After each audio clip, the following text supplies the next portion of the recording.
سر میرا سوال یہ ہے کہ کیا حضور صلی اللہ علیہ وسلم کے روضہ مبارک کا دروازہ کسی وی آئی پی کے لیے، کسی بادشاہ کے لیے کھولا جاتا ہے؟ جی نہیں، یہ بھی ایک ایسا مسئلہ ہے جو لوگوں میں بہت پھیل گیا ہے اور غلط مشہور ہو گیا ہے لوگوں کے اندر۔ لوگ یہ سمجھتے ہیں کہ فلاں بادشاہ وغیرہ آتے ہیں اور وہ نبی صلی اللہ علیہ وسلم کی قبر کی زیارت کے لیے جاتے ہیں۔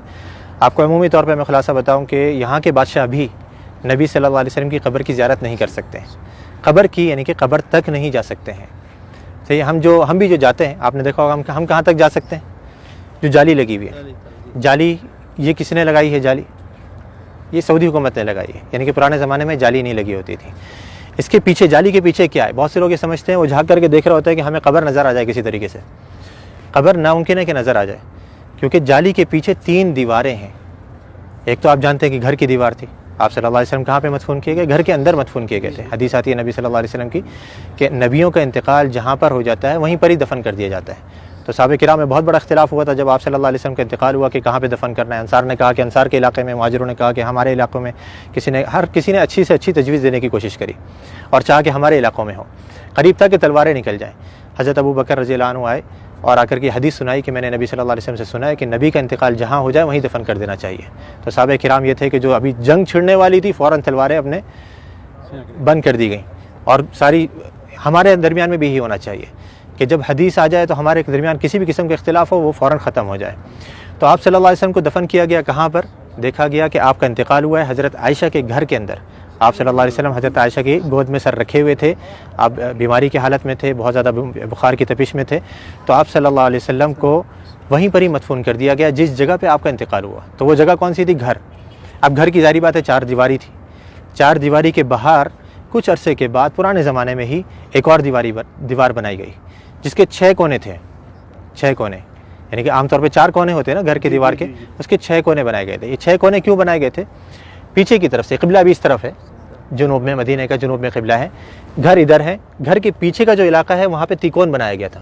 جو دیواریں ہیں وہ تیکون کر کے بنائی گئی تھی۔ کیوں تیکون بنائی گئی تھی؟ تاکہ کوئی شخص جب نماز پڑھے تو اس کی سیدھ نبی صلی اللہ علیہ وسلم کی قبر کی طرف نہیں ہو، ادھر کوئی نماز نہ پڑھ سکے، تاکہ آپ صلی اللہ علیہ وسلم کی قبر سامنے نہیں آئے نماز کے درمیان میں۔ کیونکہ نبی صلی اللہ علیہ وسلم کی حدیث یہاں پہ لکھی ہوئی، آپ نے بورڈ پہ پڑھی ہوگی کہ آپ صلی اللہ علیہ وسلم نے قبرستان میں یا قبر کی طرف رک کر کے نماز پڑھنے سے منع کیا ہے۔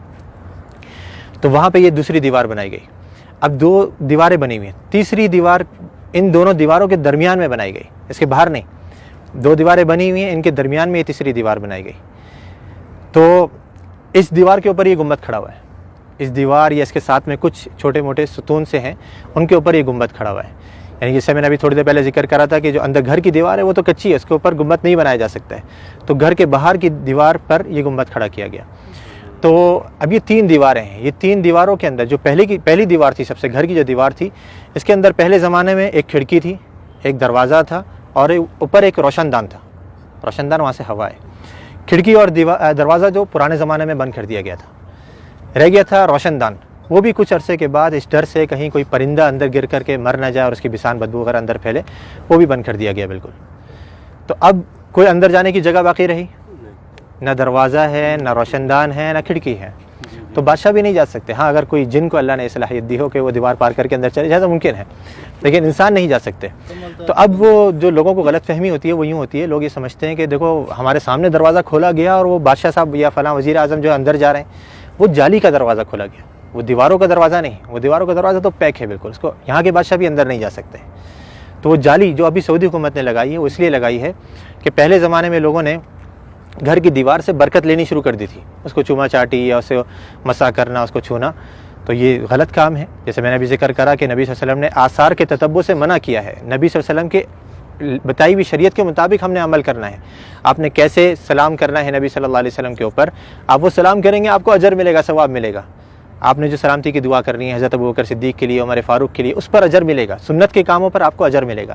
لیکن دیواروں کی چوما چاٹی کرنا، یا جیسے بہت سے لوگوں کو دیکھا جاتا ہے مسجد نبوی کے در و دیوار کو ابھی بھی وہ اپنے رومال اتار کر کے اس پہ پھیر رہے ہوتے ہیں کہ اس کے اندر برکت منتقل ہو جائے، یا کوئی احرام کا کپڑا لایا ہوا ہوتا ہے، یا کوئی ٹوپی اتار کر کے اس پہ پھیر رہا ہوتا ہے، یہ سب غلط کام ہے۔ تو یہ پرانے زمانے میں جب شروع ہوئے تو اس زمانے کے جو علماء کرام تھے، لوگ کہتے ہیں نا یہ وہابی، تم تو اس زمانے کی پیداوار ہو، ہمیں بیچارے ہم وہابی کہتے ہیں، ہم تو اپنے آپ کو وہابی نہیں کہتے۔ تو یہ جو وہابیوں کے عقیدے ہیں نا، جو ان کی نظر میں وہ پرانے زمانے سے چلے آ رہے ہیں، تو اس زمانے کے اندر یہ دوسری دیوار بنائی گئی، گھر کے باہر ایک اور دیوار بنائی گئی تاکہ لوگ گھر کی دیوار تک نہیں پہنچ سکیں۔ اب وہ کچھ عرصے تک نئی دیوار تھی، لوگوں کو معلوم رہا کہ بھائی یہ تو نئی دیوار ہے، کچھ نہیں کرنا یہاں پہ، لیکن آہستہ آہستہ پھر نئی نسلیں آتی رہیں، وہ سمجھے کہ یہ بھی گھر کی دیوار ہے، پھر علماء نے ایک اور دیوار بنوا دی۔ پھر آخر میں سعودی حکومت نے کہا کہ ہو سکتا ہے لوگوں کے ذہنوں میں یہ چیز رہے کہ دیواریں ہم بناتے رہیں گے تو سمجھیں گے گھر کی دیوار ہے، تو ہم جالی لگوا دیتے ہیں۔